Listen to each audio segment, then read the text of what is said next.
Hello, I'm David. I'm a teacher here at IALF and I'm here today to answer some of the questions that you sent to us through Instagram.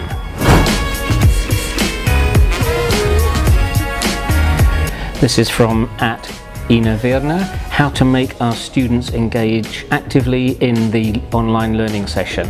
Okay, the most important thing here is to make sure that the students interact with each other as much as possible, and the best way to do that is using breakout rooms.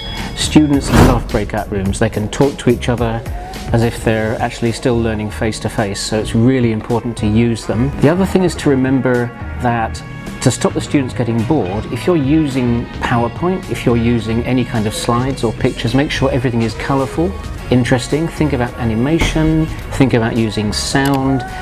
Most importantly, give the students as much chance to talk as possible, preferably to each other, preferably with breakout rooms.